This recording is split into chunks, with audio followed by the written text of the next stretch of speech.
వాళ్ళు సంపాదించిన కష్టార్జితంలోని ఉన్నటువంటి ప్రతి రూపాయిని కూడా వాళ్ళ అభివృద్ధికి సంపాదించుకొని దాచుకున్న ప్రతి రూపాయిని కూడా ఈరోజు ట్రేడింగ్ పేరుతోని, అదేవిధంగా రకరకాల బిజినెస్ల పేరుతోని, స్కీముల పేరుతోని స్కాములు చేస్తూ అనేక మందిని ఈరోజు నిశ్చేష్టులుగా రోడ్డు పైన నిల్చోబెట్టడం జరుగుతుంది. అందులో అనేక మంది ఇప్పుడు మన దగ్గర ఉన్నారు. దీనికి సంబంధించినటువంటి ఈ స్కామ్ ఏంటంటే పెంగ్విన్ సెక్యూరిటీస్. ఈ పెంగ్విన్ సెక్యూరిటీస్ స్కామ్ అనేది మన తెలంగాణ రాష్ట్రంలో గత ఎన్ని సంవత్సరాలు, 5 సంవత్సరాలు, 5 years నుంచి కూడా జరుగుతూ ఉంది.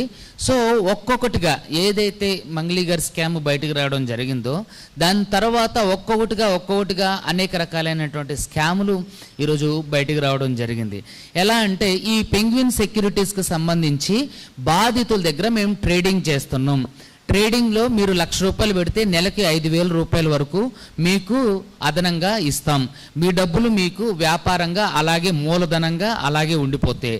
సో అదేవిధంగా మీరు 10 లక్షలు పెడితే మీకు ఇంకా ఎక్కువ అమౌంట్, అదే ₹1,00,000 పెడితే ఇలా ఎక్కువ అమౌంట్, అలా అని చెప్పేసి వీళ్ళు ఏదైతే ఇప్పుడు ఐడెంటిటీ బాండ్, ఇలా ఐడెంటిటీ బాండ్ అని చెప్పేసి వీళ్ళకి ఒక ఫేక్ డాక్యుమెంట్స్ని క్రియేట్ చేసి బాధితులు ఎవరైతే ఉన్నారో అందరూ ఒకసారి చూపించండి. మీది ఎవరైతే బాధితులు ఎవరైతే ఉన్నారో ఈ ఫేక్ ఐడెంటిటీ బాండ్స్ అని క్రియేట్ చేసి ఈ ఫేక్ ఐడెంటిటీ బాండ్స్ ద్వారా వాళ్ళని మోసం చేసి వాళ్ళు తీసుకున్న డబ్బులకి సెక్యూరిటీగా, అంటే మనం ఎవరి దగ్గర డబ్బులు తీసుకుంటే ఏం చేస్తామంటే చెక్స్, ప్రామిసరీస్, నోట్స్ ఇస్తుంటాం.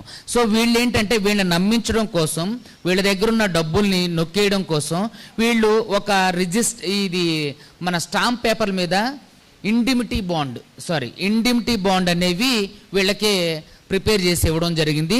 దీంట్లో ఎంత అమౌంట్ తీసుకున్నారు, ఎంత ఇచ్చారు, ఏ డేట్లో ఇచ్చారు, ఇలాంటివన్నీ కూడా వీళ్ళకి ఇచ్చి ఎవరైతే ప్రెజరైజ్ చేసి డబ్బులు ఇవ్వకపోగా, అంటే డబ్బులు ఇవ్వట్లేదో వీళ్ళు ఎవరైతే ఈ స్కామ్ మొత్తానికి మూలకర్తలో ఈ Wadekar Balaji, son of Wadekar Balram, Girinagar, IDPL, Balnagar. తర్వాత ఈ స్కామ్లో ఇంకొక మెయిన్ కల్ప్రిట్ ఎవరంటే Tandela Chowdary Swathi, so wife of Chowdary Gangadhar, Aladurg, Medak. So ఇక్కడ ఏంటంటే కాదేది అనర్హం మోసం చేయడానికి, కాదేది అనర్హం పేదవారి యొక్క రక్త మాంసాలను పీల్చడానికి, కాదేది అనర్హం డబ్బులు దోచుకోవడానికి అన్న విధంగా తెలంగాణలో అనేక స్కాములతో ఎప్పుడండి భారతదేశం అభివృద్ధి చెందుతున్న దేశాన్ని నా చిన్నప్పటి నుంచి అంటున్నారు. మన రాబోయే తరాలకి కూడా ఇలాంటి స్కాములు జరుగుతుంటే భారతదేశం అభివృద్ధి చెందుతున్న దేశంగానే మనం పరిచయం చేయాల్సి వచ్చే అంటే పరిస్థితులు నెలకొన్నాయి. ఇక్కడ మనం చూసుకున్నట్టయితే ఇక్కడ వీళ్ళ సంబంధించినటువంటి వ్యక్తి ఏదైతే ఈ స్కామ్ ఉందో, ఈ పెంగ్విన్ సెక్యూరిటీ స్కామ్, ఈ వాడేకర్ బాలాజీ కానివ్వండి, తండేల చౌదరి స్వాతి కానివ్వండి, ఎవరైతే చేశారో కోట్లల్లో ఈ స్కామ్ ఏదైతే బాధితుల దగ్గర నుంచి చేశారో వాళ్ళ కుటుంబ సభ్యులను కూడా కోల్పోయి ఆయన ఆత్మహత్య చేసుకోవడం జరిగింది. ఇక్కడ ఆయనకు సంబంధించి న్యూస్ పేపర్కి సంబంధించినటువంటి ఆర్టికల్స్ ఉన్నాయి.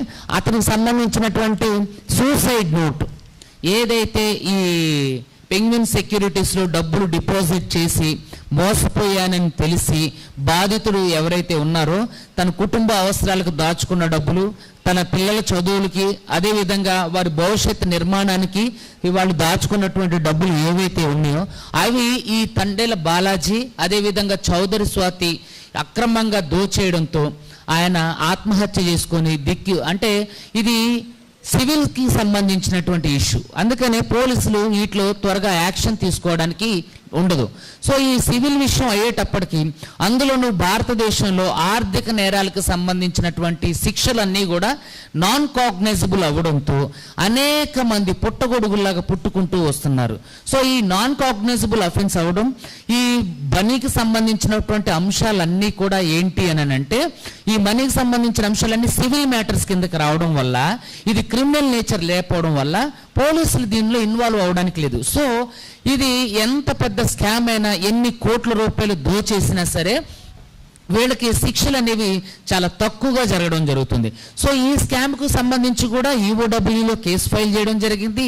ఈఓడబ్ల్యూలో 100 మంది వెళ్ళి, హైదరాబాద్కు సంబంధించినటువంటి ఈఓడబ్ల్యూలో 100 మంది వెళ్ళి మేము కంప్లైంట్ చేస్తే ఒక్కరి పేరు మీద ఎఫ్ఐఆర్ చేసి ఆ ఒక్కరి పేరులో మిగతా వాళ్ళ పేర్లు యాడ్ చేస్తూ ఉన్నారు. ఇంతవరకు ఆ ఊసే లేదు. ఈఓడబ్ల్యూ ఆఫీసర్స్ని కూడా నేను బ్రతిమలాడుకునేది ఏంటి అని అంటే, అయ్యా ఇది 150 ఎంతండి, దాదాపుగా 150 crores స్కామ్, 150 కోట్ల రూపాయల స్కామ్. సో ఈ 150 కోట్ల స్కామ్ అనేది it's not an easy thing. మనం చూస్తే గతంలో చాలా స్కామ్లు, మంగ్లీగర్ స్కామ్ దగ్గర నుంచి, పెంగ్విన్ సెక్యూరిటీ స్కామ్ దగ్గర నుంచి, తర్వాత క్లౌడ్స్కి సంబంధించినటువంటి కొన్ని స్కామ్స్ ఇవన్నీ కూడా మనం చూస్తున్నాం. సో ఇవన్నీ కూడా పేదవాళ్ళ రక్త మాంసాలను పీల్చుకోవడానికి ప్రజల్లో అవగాహన లేకపోవడం వల్ల, అదేవిధంగా అరాకొరా చదువులు చదువుతూ మోసాలే పరమావధిగా ఉన్నటువంటి అనేక మంది వ్యక్తులు తెలంగాణ రాష్ట్ర యొక్క గౌరవాన్ని అప్రతిష్ట పాలు చేయడానికి ఇవన్నీ పూనుకొని చేస్తున్నారు. సో దయచేసి ప్రజలందరికీ నేను విన్నవించుకునేది ఏదంటే, ఎవరైనా సరే చైన్ సిస్టంలో మీరు పెట్టుబడి పెట్టండి అన్నా కానీ, లేదంటే డబ్బులు పెట్టుబడి పెట్టండి, మేము ట్రేడింగ్ చేస్తున్నాం, లేదంటే మేము గోల్డ్ మీద ఇన్వెస్ట్మెంట్ చేస్తున్నాం, లేదంటే మేము ఇంపోర్ట్ మీద ఎక్స్పోర్ట్ మీద ఇన్వెస్ట్మెంట్ చేస్తున్నాం, లేదంటే మేము రియల్ ఎస్టేట్ మీద ఇన్వెస్ట్మెంట్ చేస్తున్నాం, మీకు తక్కువ సమయంలో ఎక్కువ డబ్బులు వచ్చేస్తే, లేదంటే సాధారణ గృహిణిగా మీరు ఇంట్లో చిన్నపాటి వ్యాపారం స్టార్ట్ చేసుకొని మీరు ఎక్కువ డబ్బులు సంపాదించవచ్చు, లేదంటే పార్ట్ టైం జాబ్ మీకు 20,000 నుంచి 50,000 వరకు స్టార్ట్ అవుతుంది అని చెప్పి ఎవరైనా చెప్పిన ఎడల దయచేసి వారిని నమ్మొద్దు. మీ దగ్గర కొంచెం డబ్బులు ఉంటే వెండి కొనుక్కోండి, ఎక్కువ డబ్బులు ఉంటే బంగారం కొనుక్కోండి, అంతకంటే ఎక్కువ డబ్బులు ఉంటే భూములు కొనుక్కోండి తప్ప మీరు ప్రభుత్వ రంగ సంస్థల్లో, ప్రభుత్వ రంగ ఏదైతే సంస్థలు ఉన్నాయో ఈ మిగతావి ఏవైతే సెక్యూరిటీస్కి సంబంధించి కానివ్వండి, ఇన్సూరెన్స్కి సంబంధించి కానివ్వండి, వాటి మీద ఇన్వెస్ట్ చేయండి తప్ప ఇలాంటి అనాథరైజ్డ్ పర్సన్స్ కానీ, అనాథరైజ్డ్ సంస్థలు కానివ్వండి, ఈ పుట్టగొడుగులాగా పుట్టుకొస్తున్నటువంటి ఈ ఫేక్ సంస్థల్ని దయచేసి నమ్మకండి.